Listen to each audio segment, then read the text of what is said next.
आनंदी प्रेक्षकांनो, मालिकेचा एक वेगळाच ट्रॅक आपल्या समोर आलोय। आत्तापर्यंत आपल्याला अजिबातच माहित नव्हतं की आता मालिकेमध्ये अजून काही नवीन पात्रांची एंट्री होणार आहे। पण आजच आता मालिकेचा जबरदस्त प्रोमो आपण पाहिलाय आणि त्या प्रोमोमध्ये मालक साहेबांच्या दोन मुलांची, एक मुलगा आणि एक मुलगी यांची आता महाभयंकर एंट्री झालेली आहे। आणि त्यानंतर जो भूतकाळ उलगडलाय आणि त्यानंतर आनंदीने कशा पद्धतीने मध्यस्थी करत मालक साहेब आणि त्यांची मुलं यांच्यामधला आता इकडे दुरावा तर दूर केलाय, पण नक्की काय भूतकाळ आहे, भूतकाळामध्ये असं काय घडलं होतं की ज्याच्यामुळे आता मात्र इकडे राग करत आहेत मुलं, ते म्हणजे इकडे युगंधरवरती इतका राग असण्याचं कारण तरी काय आहे, नक्की काय घडलंय, कसं घडलंय आणि आनंदीने तो राग आता कशा पद्धतीने मात्र आता त्याचं आता निरसन केलंय किंवा तो राग किती चुकीचा आहे हे सुद्धा मात्र आता सगळ्यांच्या समोर कसं आणलंय, काय आणलंय, सगळं सविस्तरपणे पाहायला मिळणार आहे। छोटासाच एपिसोड आहे आणि भूतकाळाचा महाभयंकर रहस्य उलगडत जाणार आहे, त्यामुळे एकही क्षण आता चुकवू नका, संपूर्ण एपिसोड बघ। इकडे युगंधरला समजतच नाहीये की आपण तर समिधाच्या मात्र आता हे करण्यासाठी दान करायला चाललो होतो आणि त्यानंतर हे सगळं कसं घडलं आणि त्याच वेळेला कुठेतरी त्याला आता आठवतं मी काहीतरी तिथे ज्यूस प्यायलो आणि माझं डोकं गरगरायला लागलो आणि त्यानंतर मात्र आता मी इकडे कसा आलो, काय आलो, तो आता विचारच करत बसलाय। काहीतरी आपल्यासोबत काहीतरी घडलेलं आहे चुकीचं हे त्याला समजतंय आणि त्याच वेळेला तो विचार करायला लागतो, म्हणजे आता मी इकडे आलो आणि आनंदीचा हात हातात घेऊन इकडे बसलो होतो, ही गोष्ट मात्र आता एकदमच या सगळ्यामध्ये मी काहीतरी चुकीचं केलंय का, आनंदीच्या बाबतीत आता काहीतरी माझ्या हातून चूक घडले का आणि म्हणून तो आनंदीकडे पाहतोय। तर आता रात्रभर आपण आनंदीच्या जवळ होतो आणि हे काहीतरी गडबडीचं आहे असं त्याला वाटायला लागतं आणि तो आनंदीला म्हणतो, आनंदी मी काल रात्री काय बोललो तुला, काय बोललो, त्याला माहिती आहे की आपण काहीतरी बोललेलो आहोत जी आता गोष्ट एकदम चुकीची घडू शकते किंवा आनंदी याचा चुकीचा अर्थ काढू शकते। आणि त्याच वेळेला तो म्हणतो, आनंदी बोल ना, मी आता तुझ्याशी काय बोललो काल रात्री आणि त्यावरती मग आता चिडलेली इकडे आता सांगायला लागते ती म्हणजे शिल्पा, तुझं काय चाललंय, जे काही घडलंय त्याचं तुला सोयर नसुतक आणि तू या सगळ्यामध्ये तिला आता विचारतोयस काय घडलंय, मला तर खरंच कळत नाहीये युगंधर तुझं काय चाललंय। आणि त्यावरती युगंधर तिचा हात बघून म्हणतो, आनंदी अगं तुझ्या हाताला काय झालं। आता मात्र आनंदीला काहीच कळत नाहीये काय बोलू आणि आनंदी ततपप करायला लागते, आनंदी सांगायला लागते नाही असं काही नाहीये, काही झालेलं नाहीये। यावरती युगंधर म्हणतो, अगं हात किती भाजलाय बघ। आणि त्यावरती सुनीता सांगायला लागते की मालक साहेब अहो खरं तर तुम्ही आता जे काही शर्ट इस्त्रीला दिलं होतं ना, तर आनंदी बाईसाहेबांना ते आता इस्त्री करता नाही नीट आलं, कारण त्यांना ती इस्त्री वेगळी आहे ना, तिचं ते स्टीमवरची इस्त्री आहे, काही ते जमत नाही आहे, म्हणून आता त्यांच्या चटका लागलेला आहे असं म्हटल्यावरती युगंधर म्हणतो, आनंदी तुला वेड लागले का, तुला जर का ती इस्त्री येत नव्हती तर आता तू स्पष्टपणे सांगायचं होतंस की मला ती इस्त्री जमत नाहीये, मी त्याच वेळेला तुला आता ते करू दिलं नसतं काम, आत्ताच्या आत्ता मलमपट्टी आणा बरं। आणि स्वतःच्या हाताने मात्र आता इकडे युगंधर तिच्या हाताला छानपैकी मलमपट्टी करून देतोय, जेणेकरून तिचा हात आता बरा झालेला आहे। आणि हे सगळं शिल्पा पाहते, शिल्पाच्या तळपायाची आग आता मस्तकात जाते, यांचं आता जास्त जरा वाढलेलं आहे ते काही नाहीये, मला या सगळ्यामध्ये आनंदीला जरा जास्त समज दिली पाहिजे, ती या सगळ्यामध्ये जे काही करते ना ते आता थांबवलं पाहिजे। आणि त्यानंतर युगंधर स्वतः आता आनंदीचा हात हातात घेऊन त्याला मलमपट्टी करतोय आणि खबरदार यापुढे जर का आता स्वतःला त्रास करण्याचा प्रयत्न केलास तर गाठ माझ्याशी आहे असं म्हणायला लागतो। बरं हे सगळं होत असताना दुसऱ्या दिवशी मात्र आता युगंधर सांगायला लागतो, घरातले सगळ्यांनी हजर राहायचं आहे, लवकरात लवकर आता आपण इकडे समिधाचं श्राद्ध करून त्यानंतर भाटावरती जायचं आहे असं म्हटल्यावरती मात्र आता सगळेजण जमलेले आहेत आणि त्या ब्राह्मण आलेले आहेत आणि ते विधी करत आहेत। आणि त्यावरती ब्राह्मण आता सांगतायत की आपण सगळे विधी तर व्यवस्थितरित्या केलेले आहेत आणि त्यानंतर आता लवकरात लवकर त्यांच्या आत्म्याला नक्कीच शांती मिळणार आहे, तुम्ही काळजी करू नका मालक साहेब, तुम्ही प्रत्येक वेळेला त्यांच्यासाठी जे काही करताना ते त्यांच्यापर्यंत 100% बरं, हे सगळं चालू असताना मात्र आता इकडे सगळे विधी सुरू असतात आणि त्यानंतर युगंधर मात्र आता स्वतःला कधीच माफ करू शकत नाहीये.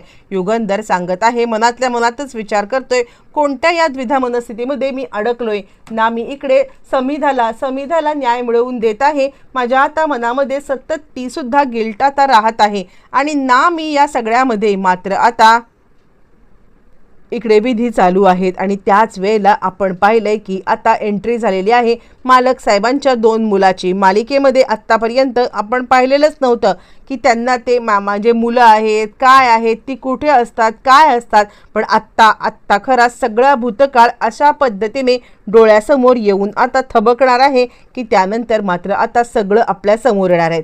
बरं, आता ही 2 मुलं येतात. मुलं आल्यावरती मात्र आता ती इकडे आशीर्वाद घेण्यापेक्षा किंवा आईला या सगळ्यामध्ये मात्र आता म्हणजे आईचं श्राद्ध करण्यापेक्षा लगेचच युगंधरवरती भडकलेत आणि त्याचा हात धरतात.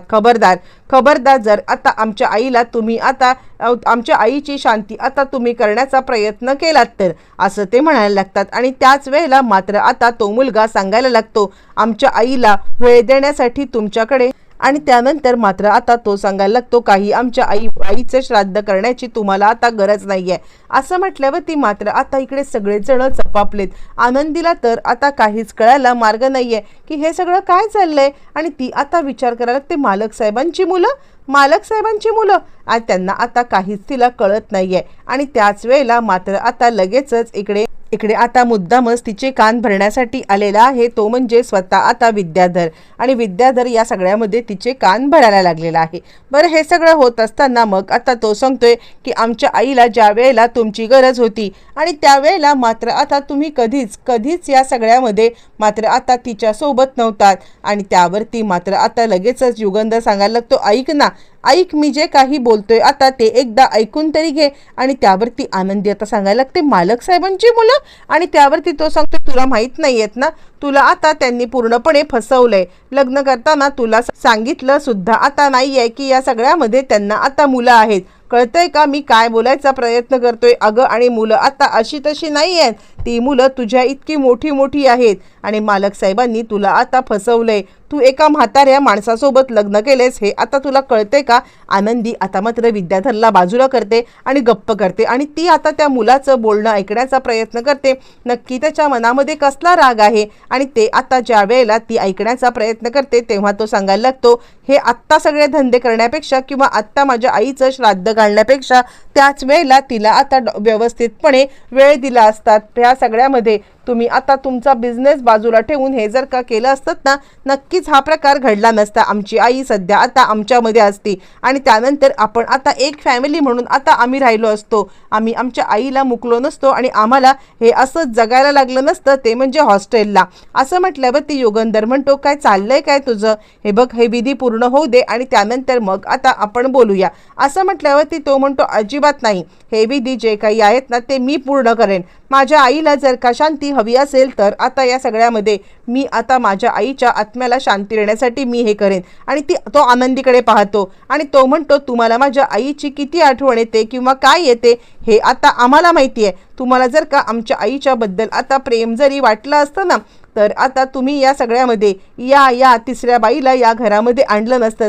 लाज नाही वाटत तुम्हाला तुमच्या आता मुलांच्या वयाच्या बाईला बायको म्हणून तुम्ही या घरामध्ये आणलीत? असं म्हणत मात्र आता त्या मुलांनी इतका मोठा तमाशा केलाय आणि गोंधळ केलाय. आणि त्याच वेळेला मात्र आता इकडे विद्याधर म्हणतोय, बघितलंस तू या घरामध्ये नेहमी दुसरी बाई म्हणूनच राहणार. आणि त्याच वेळेला आनंदी मात्र आता इकडे पेटून उठले. जे काही तो मुलगा बोललाय की तुम्ही तुमच्या आता आयुष आराम पूर्ण करण्यासाठी या बाईला इकडे आणले, तुम्हाला आता या सगळ्यामध्ये म्हातारचळ सुचलाय असं बोल. मात्र आता आनंदी मध्ये आलेली आहे आणि आनंदी त्याला आता सांगायला लागते, खबरदार जर मालक साहेबांना काही बोललात तर. खरं तर तुमचे बाप आणि मुलाच्या मध्ये मला येण्याचा काही अधिकार नाही आहे, पण हा विषय माझ्यावरती आला आता म्हणून मला इकडे सांगणं भाग पडलेलं आहे. खरं तर या सगळ्यामध्ये मी आता जे काही सांगते ना ते गोष्ट नीट आता लक्षात घ्या. म्हणजे काहीही झालं तरी सुद्धा मात्र आता या सगळ्यामध्ये इकडे मालक साहेबांनी माझं अब्रू वाचवण्यासाठी लग्न केलेलं आहे. कोणतीही मात्र आता मला इकडे त्यांनी शोभेची वस्तू किंवा त्यांची गरज पूर्ण करण्यासाठी आणलं नाही आहे, तर आता माझ्यासाठी त्यांनी मला इकडे आणलंय. आणि तुम्ही त्यांच्यावरती घाणेरडे आरोप करू नका. ते त्यांच्या बायकोवरती किती आणि कसं प्रेम करतात ना, ही गोष्ट फक्त आणि मी जाणते. आणि त्यासाठी त्यांनी आत्तापर्यंत फक्त लग्न केलं आहे माझ्याशी, पण बायको म्हणून कधीच मला तो त्यांचा अधिकार दिलेला नाही आहे. पूजेला बसण्याचा पण अधिकार दिलेला नाही आहे. तर आता हे सगळं काय? आणि असं म्हटल्यावरती मात्र आता इकडे तो मुलगा थोडासा गप्प झालेला आहे. आनंदीबाई या दोघांच्यामध्ये कुठेतरी मध्यस्थी करण्याचा प्रयत्न केलाय, पण आता इथून पुढे मालिका पाहायला फार इंटरेस्टिंग असणार.